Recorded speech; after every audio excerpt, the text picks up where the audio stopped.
윤석열 대통령이 오는 7일 대국민 담화와 기자회견을 열어 국정 운영 방향을 설명하고 일문일답을 통해 각종 의혹에 답할 예정입니다. 특히 명태균 씨가 연루된 공천 개입 논란 등에 대해 진솔하게 답하는 등 이전과는 다른 모습을 보여줄 거라고 대통령실 관계자가 말했습니다. 대통령실 취재기자 연결해서 자세히 알아봅니다. 조용성 기자, 대통령실은 이번 기자회견에 대해서 어떤 입장입니까? 네, 대통령실은 어젯밤에 오는 7일 오전 10시에 윤석열 대통령이 대국민 담화를 발표하며 기자회견에서 국정 운영 방향을 설명하고 각종 의혹에 답할 계획이라고 발표했는데요.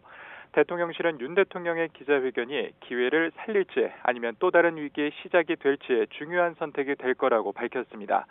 대통령실 고위 관계자는 오늘 YTN과의 통화에서 이같이 말하며 윤 대통령이 진솔하고도 변화한 모습을 보여줄 것으로 기대한다고 말했습니다.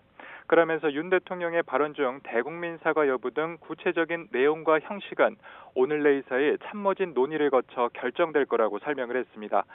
적어도 이전과는 다른 변화된 모습을 윤 대통령이 보여줄 거라는 게 대통령실의 관측입니다.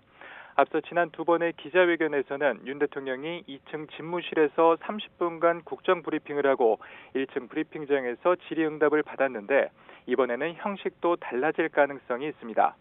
또 다른 고위 관계자는 기자회견을 앞당긴 배경에 대해 윤 대통령이 순방전에 하는 게 좋겠다고 판단한 것 같다며 어젯밤 결심한 뒤 알려왔다고 전했습니다.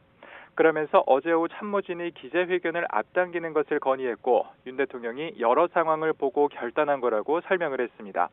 다만 국민의힘 한동훈 대표가 어제 윤 대통령의 대국민 사과와 참모진 전면 개편 등의 쇄신 요구와는 관계가 없다며 일단 선을 긋는 모습입니다. 기자회견에는 구체적으로 어떤 내용 담길까요? 윤 대통령의 이번 기자회견은 지난 8월 말 이후 2달 반 정도만이며 명태균 씨와 관련한 각종 의혹 등에 윤 대통령이 처음으로 직접 입장을 밝히는 자리가 될 전망입니다. 김건희 여사의 명품백 수수나 도이치모터스 주가 조작 연루 등 각종 의혹에 대해서도 검찰이 불기소 처분하며 수사는 종결됐지만 야당의 특검 주장 등에 대해 윤 대통령이 어떤 입장을 내놓을지도 관심입니다. 다만 한 대표의 김 여사 공개 행보 자제 요청에 대해서는 이미 지난번 회동에서 자제하겠다는 입장을 전한 만큼 더 진전된 내용이 담길지는 지켜봐야 할 것으로 보입니다.